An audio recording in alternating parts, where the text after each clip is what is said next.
1993년 6월 독일 프랑크푸르트입니다. 캠핀스키 호텔의 대형 회의실. 삼성그룹의 사장단과 임원 200여 명이 의자에 앉아 있습니다. 누구도 입을 열지 못합니다. 회의실 앞쪽 한 남자가 서 있습니다.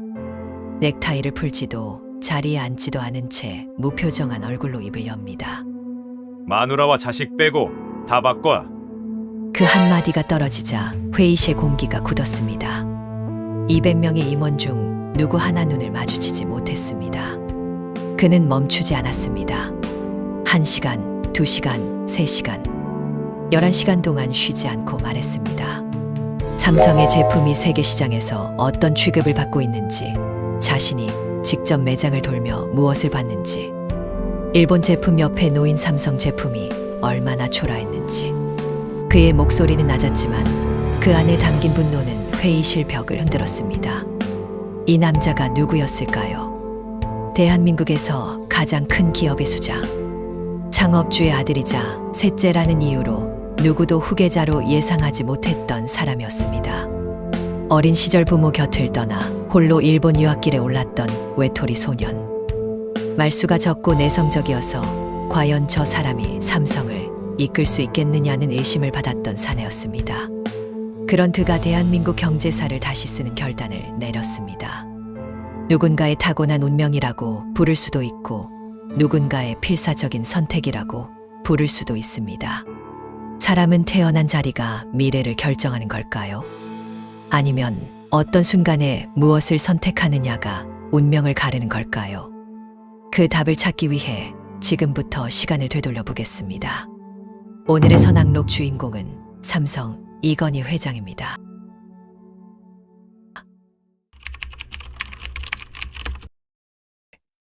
(1942년 1월 9일) 경상북도 대구입니다. 삼성 상회를 운영하던 사업가 이병철의 셋째 아들이 태어났습니다. 이름은 건희. 위로 형이 둘이 있었습니다. 첫째 맹희, 둘째 창희. 셋째인 그에게 아버지의 관심이 쏟아질 리 없었습니다. 아버지 이병철은 사업에 몰두하느라 집에 거의 들어오지 않았고, 어린 건희는 대부분의 유년 시절을 할머니 손에서 자랐습니다. 가족이 함께 밥상에 둘러앉아 식사를 한 기억조차 손에 꼽을 정도였습니다. 아버지의 부재, 어머니의 빈자리, 형들과의 나이 차이. 어린 건희에게 집은 넓었지만 따뜻하지 않았습니다. 그나마 그에게 위안이 되었던 건 강아지 한 마리와 동네 극장에서 보던 영화였습니다. 혼자 극장 구석에 앉아 스크린을 올려다보던 소년. 그는 말수가 없었습니다. 친구도 거의 없었습니다. 학교에서도 눈에 띄지 않는 아이였습니다. 나는 어린 시절 늘 혼자였다. 훗날 그가 회고한 말입니다. 대한민국 최대 기업의 미래수장은 외로운 소년이었습니다. 1953년 초등학교 5학년이 되던 해였습니다. 아버지 이병철은 갑작스러운 결정을 내렸습니다. 셋째 아들 건희를 일본으로 보내겠다는 것이었습니다. 넓은 세상을 보고 배워야 한다는 이유였지만 12살 소년에게 타국은 그저 낯선 땅이었습니다. 건희는 혼자 배를 타고 일본으로 건너갔습니다. 도쿄의 한 소학교에 편입한 소년. 일본어가 서툴렀고 친구가 없었고 밤마다 이불을 끌어안고 잠이 들었습니다. 그때 아버지가 보내준 강아지 한 마리가 있었습니다. 이름은 한국이. 그 강아지를 끌어안고 잠든 밤이 몇 밤이었는지 모릅니다. 대한민국 재벌 3세의 어린 시절은 세간의 상상과는 정반대였습니다. 시간이 흘렀습니다. 한국으로 돌아온 건희는 서울대사범대 부속중학교, 부속고등학교를 거쳤고 다시 일본 와세다 대학으로 유학을 떠났습니다. 이후 미국 조지 워싱턴 대학교에서 경영학 석사 과정을 밟았습니다. 학위를 마치고 돌아온 그는 삼성그룹에 발을 들였습니다. 중앙일보 산하 동양방송이사. 화려한 타이틀이었지만 현실은 달랐습니다. 삼성 안에서 그는 셋째 도련님이었습니다. 큰형맹이가 삼성그룹의 후계자로 여겨지던 시절이었습니다. 건희에게 돌아온 역할은 핵심이 아닌 변두리였습니다. 경영의 중심에서 한 발짝 벗어난 위치. 회의에 참석해도 발언권은 크지 않았고 아버지의 시선은 여전히 큰아들에게 향해 있었습니다. 하지만 조용한 셋째는 아무도 주목하지 않는 곳에서 미래를 보고 있었습니다. 1974년이었습니다. 한국반도체라는 작은 회사가 부도 위기에 몰렸습니다. 오일 쇼크의 여파로 자금난에 빠진 이 회사를 32살의 이건희가 눈여겨봤습니다. 그는 아버지에게 반도체 사업 진출을 건의했습니다. 그룹 임원들 대부분이 반대했습니다. TV도 제대로 못 만드는데 무슨 반도체입니까? 차가운 시선이 쏟아졌습니다. 그러나 건희는 물러서지 않았습니다. 아버지 이병철 역시 처음에는 회의적이었습니다. 하지만 아들의 집요함에 결국 한 발 물러섰습니다. 건희는 자신의 사재를 털어 한국반도체 지분 50%를 인수했습니다. 회사 자금이 아니라 개인 돈이었습니다. 반도체 없이는 미래도 없습니다. 조용하던 셋째 아들의 첫 번째 포효였습니다. 1987년 11월 19일 삼성그룹 창업주 이병철이 세상을 떠났습니다. 대한민국 재계의 거목이 쓰러진 날이었습니다. 장례가 치러지고 열흘 뒤 삼성 임직원들 앞에 한 남자가 섰습니다. 큰형도 둘째 형도 아닌 셋째 아들 이건희였습니다. 1987년 12월 1일 이건희가 삼성그룹 제2대 회장에 취임했습니다. 재계는 술렁였습니다. 장남을 제치고 셋째가 회장이 되다니. 이병철 회장이 왜 셋째를 낙점했는지 그 이유를 묻는 시선이 사방에서 쏟아졌습니다. 훗날 알려진 바에 따르면 이병철은 자서전에서 이렇게 썼습니다. 셋째 건희에게서 사업에 대한 감각과 집요함을 봤다고. 큰아들 맹희는 이미 경영 과정에서 아버지와 깊은 갈등을 겪은 뒤였고 결국 삼성에서 손을 떼야 했습니다. 취임 초기 이건희는 조용했습니다. 취임사에서 21세기를 향한 제2의 창업을 선언했지만 구체적인 행동은 즉각적으로 나오지 않았습니다. 삼성 내부에서는 도련님이 뭘 할 수 있겠나 하는 속삭임이 돌았습니다. 매출은 나쁘지 않았고 내수 시장은 탄탄했습니다. 왜 굳이 바꿔야 하느냐는 안일함이 조직 전체에 퍼져 있었습니다. 하지만 이건희는 다른 것을 보고 있었습니다. 해외 출장을 나갈 때마다 LA의 전자제품 매장을 들렀습니다. 일본의 소니, 파나소닉 제품이 매장 한가운데 자리를 차지하고 있었고 삼성 제품은 구석에 먼지를 뒤집어 쓴 채 놓여 있었습니다. 가격표에는 할인 스티커가 덕지덕지 붙어 있었습니다. 그때의 장면이 이건희 안에서 무언가를 깨뜨렸습니다. 우리가 이 정도밖에 안 되는 건가? 그 질문이 이후 모든 것의 시작이었습니다. 1993년 초였습니다. 이건희의 손에 한 장의 보고서가 들려 있었습니다. 삼성의 일본인 기술고문 후쿠다가 작성한 보고서. 이른바 후쿠다 보고서였습니다. 그 내용은 참혹했습니다. 삼성의 제품은 일본 기업의 모방에 급급하면서도 스스로 최고라는 착각에 빠져 있다는 것. 디자인은 뒤처졌고 품질은 세계 수준에 미치지 못했으며 창조적 도전 따위는 찾아볼 수 없다는 냉혹한 진단이었습니다. 이건희는 그 보고서를 수차례 정독했습니다. 비행기 안에서, 호텔방에서 새벽까지 읽고 또 읽었습니다. 분노가 아니었습니다. 수치심이었습니다. 내가 이끄는 조직이 이 정도밖에 되지 않는다는 자각이었습니다. 그리고 1993년 6월 7일 프랑크푸르트 캠핀스키 호텔. 삼성의 사장단과 핵심 임원 200여 명을 불러 모은 회의가 시작되었습니다. 이건희는 11시간 동안 말을 멈추지 않았습니다. LA 매장에서 구석에 처박혀 있던 삼성 제품 이야기. 일본 제품과 삼성 제품을 분해해 비교했을 때 드러난 부품의 품질 차이. 삼성이 지금 이 순간에도 세계 시장에서 얼마나 무시당하고 있는지. 그의 음성은 낮았지만 한마디 한마디가 회의실 전체를 짓눌렀습니다. 양에서 질로 바꿔야 합니다.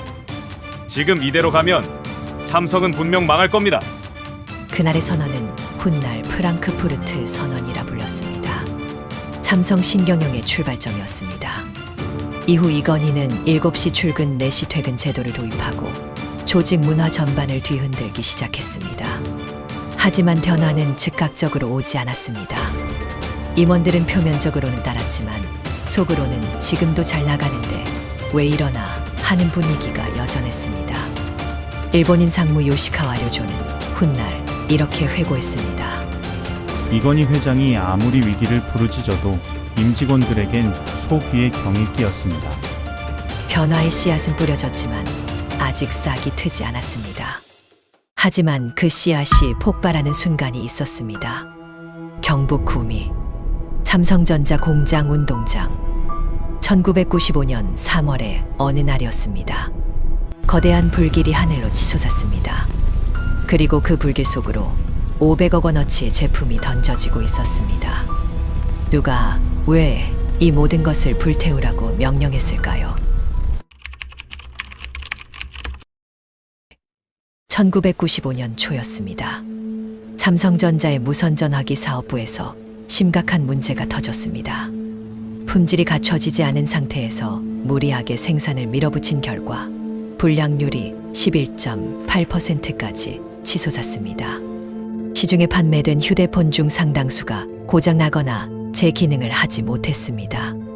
소비자 불만이 쏟아졌고 삼성의 이미지는 바닥을 향하고 있었습니다. 보고를 받은 이건희의 얼굴이 돌처럼 굳었습니다. 시중에 나간 제품을 모조리 회수해라. 공장 사람들이 모두 보는 앞에서 태워 없애라. 1995년 3월 9일 경북 구미 삼성전자 공장 운동장이었습니다. 불량 판정을 받은 휴대폰, 무선전화기, 팩시밀리 등 15만 대가 산더미처럼 쌓여 있었습니다.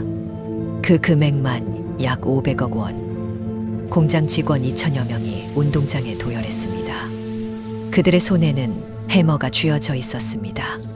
자신들이 만든 제품을 자신들의 손으로 부수라는 지시였습니다. 해머가 내려찍혔습니다. 플라스틱 케이스가 갈라졌습니다. 기판이 드러났습니다. 한 대, 2대, 10대, 100대. 부서진 제품 위로 불이 붙었습니다. 불길이 하늘로 솟구쳤습니다. 연기가 구미 하늘을 덮었습니다. 직원들 중 일부는 눈물을 흘렸습니다. 자신이 밤새워 조립한 제품이 잿더미가 되어가는 광경을 지켜보는 것은 차라리 형벌에 가까웠습니다. 이른바 애니콜 화형식이었습니다. 삼성 역사에서 가장 극적인 순간 중 하나로 기록되는 이 사건은 단순한 퍼포먼스가 아니었습니다. 이건희가 전 조직에 던진 메시지는 분명했습니다. 품질은 인격이다. 자존심이다. 불량품을 만드는 것은 고객을 무시하는 것이다. 그날 이후 삼성전자의 공기가 바뀌었습니다. 불량률은 급격히 떨어졌고 품질에 대한 집착은 조직의 DNA가 되어갔습니다. 1997년이었습니다. 대한민국 전체를 뒤흔든 외환 위기가 찾아왔습니다. 기업들이 줄줄이 쓰러졌습니다. 대우, 한보, 진로, 굵직한 이름들이 역사 속으로 사라졌습니다. 삼성도 예외가 아니었습니다. 그룹 부채 비율이 치솟았고 구조조정의 칼바람이 불었습니다. 이건희는 다시 한번 극단적인 결단을 내렸습니다. 삼성그룹의 계열사를 대폭 정리했습니다. 수십 개에 달하던 계열사가 절반 가까이 줄었습니다. 수만 명이 직장을 잃었습니다. 그 과정은 냉혹했고 고통스러웠습니다. 하지만 이건희는 멈추지 않았습니다. 위기는 기회보다 먼저 온다. 그가 평소 입버릇처럼 되뇌던 말이 현실이 된 순간이었습니다. 아이러니하게도 외환 위기는 삼성 내부에서 이건희가 그토록 외쳤던 변화를 비로소 실현시킨 계기가 됐습니다. 프랑크푸르트에서의 11시간짜리 연설이, 구미 공장의 화형식이, 그때까지 소기의 경에 끼었던 그 모든 경고가 비로소 현실감 있게 와닿은 것입니다. 위기가 닥치자 임직원들은 깨달았습니다. 회장이 미쳤다고 생각했던 그 말들이 전부 맞았다는 것을요. 구조조정의 폭풍 속에서 삼성은 반도체와 전자의 역량을 집중했습니다. 이건희는 불황기에 오히려 투자를 늘렸습니다. 남들이 허리띠를 졸라맬 때 삼성은 반도체 생산 라인을 확충하고 디스플레이 기술에 천문학적 자금을 쏟아부었습니다. 정상적인 판단으로는 이해하기 어려운 선택이었습니다. 그 선택이 결실을 맺기 시작한 건 2000년대에 들어서면서부터였습니다. 1992년 세계 최초 64메가 디램 개발, 1994년 세계 최초 256메가 디램 개발, 1996년 세계 최초 1기가 디램 개발. 삼성전자의 반도체는 매번 세계 최초라는 수식어를 달며 정상을 향해 질주했습니다. 메모리 반도체 시장에서 세계 1위에 올라선 삼성은 그 자리를 내준 적이 없습니다. 이건희는 반도체에서 멈추지 않았습니다. 그는 일찍이 미래에는 휴대폰 성능이 다 비슷해질 것이라 내다봤고, 그때 승부를 가릴 요소는 디자인이라고 단정했습니다. 1990년대 말 밀라노 가구 박람회를 찾은 이건희는 이른바 밀라노 혁명을 선언했습니다. 삼성의 디자인 경쟁력을 세계 최상위로 끌어올리겠다는 선전포고였습니다. 고객이 제품의 마음을 뺏기는 시간은 0.6초입니다. 그 짧은 순간을 사로잡지 못하면 우리는 집니다. 그의 예측은 정확했습니다. 2000년대 들어 삼성전자의 휴대폰은 놀라운 속도로 세계 시장을 잠식했습니다. 애니콜 브랜드는 국내를 넘어 아시아 전역에서 인기를 끌었고, 이후 갤럭시 시리즈로 이어지며 2012년 마침내 세계 스마트폰 시장 1위에 올랐습니다. 이건희가 회장에 취임했던 1987년 삼성전자의 매출은 약 7조 원이었습니다. 2013년 그 매출은 약 229조 원으로 불어났습니다. 39배. 단순한 성장이 아니라 대한민국 경제사에서 유례를 찾기 어려운 도약이었습니다. 삼성전자는 소니를 넘었고 노키아를 넘었고 세계가 인정하는 글로벌 기업이 되었습니다. LA 매장 구석에 먼지를 뒤집어 쓰고 있던 삼성 제품이 세계 매장의 한가운데를 차지하게 되기까지, 그 여정의 설계자가 바로 이건희였습니다.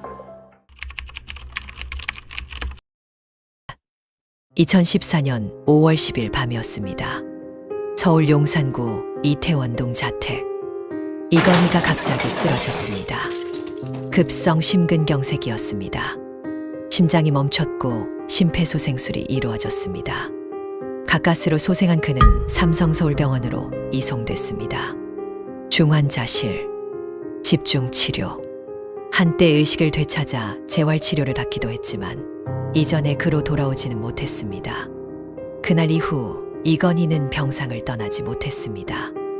그가 쓰러지기 직전까지도 삼성의 미래를 논하던 입은 침묵했고, 세계를 흔들었던 결단의 눈빛은 감긴 채였습니다. 삼성은 이건희 없이도 움직였지만 그가 남긴 철학과 시스템 위에서 움직이는 것이었습니다. 6년 5개월. 그 긴 시간이 흘렀습니다. 2020년 10월 25일 이건희가 세상을 떠났습니다. 향년 78세. 일요일 아침에 전해진 부고였습니다. 대한민국 경제사의 한 시대가 조용히 막을 내렸습니다. 장례는 가족장으로 치러졌습니다. 고인과 유족의 뜻이었습니다. 그가 살아온 방식처럼 마지막도 조용했습니다.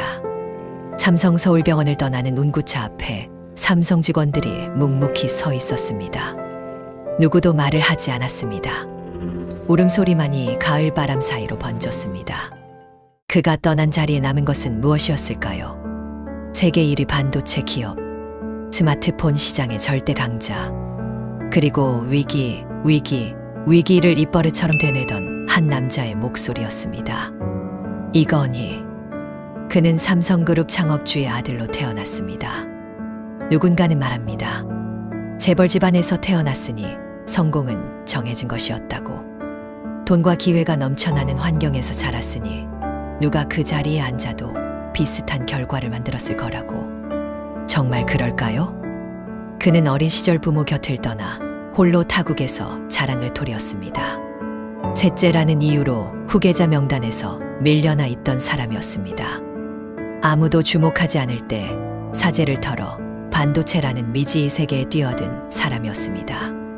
TV도 못 만들면서 무슨 반도체냐는 조롱을 들으면서도 물러서지 않았던 사람이었습니다. 환경이 그를 만들었을까요? 아니면 환경을 뚫고 나온 선택들이 그를 만들었을까요? 태어난 자리가 미래를 결정하는 것일까요? 아니면 어떤 순간에 무엇을 거느냐가 운명을 가르는 것일까요? 그 판단은 여러분에게 맡기겠습니다. 12살에 홀로 배를 타고 바다를 건너던 소년이 있었습니다. 강아지 한 마리를 안고 잠들던 그 아이가 훗날 대한민국 경제의 지도를 다시 그렸습니다. 그가 뿌린 씨앗은 반도체가 되었고 스마트폰이 되었고 세계가 인정하는 브랜드가 되었습니다. 누군가는 그를 천재 경영자라 부르고 누군가는 시대의 흐름을 탄 운 좋은 사람이라 말합니다. 하지만 분명한 것이 하나 있습니다. 500억 원어치의 제품을 불태울 수 있는 결단, 모두가 안전하다고 말할 때 혼자 위기를 외칠 수 있는 용기. 그것은 타고나는 것이 아니라 선택하는 것입니다. 여러분의 인생에도 분명 그런 순간이 올 것입니다. 그때 한 번쯤 해보시길 바랍니다. 남들이 미쳤다고 할 만큼 간절하게요. 오늘의 선악록이었습니다. 이 이야기가 여러분의 삶의 작은 생각거리가 되었다면 구독과 좋아요 한번 부탁드립니다. 여러분의 관심이 다음 이야기를 만드는 힘이 됩니다. 선과 악, 그 경계의 이야기는 계속됩니다. 다음 선악록에서 만나겠습니다.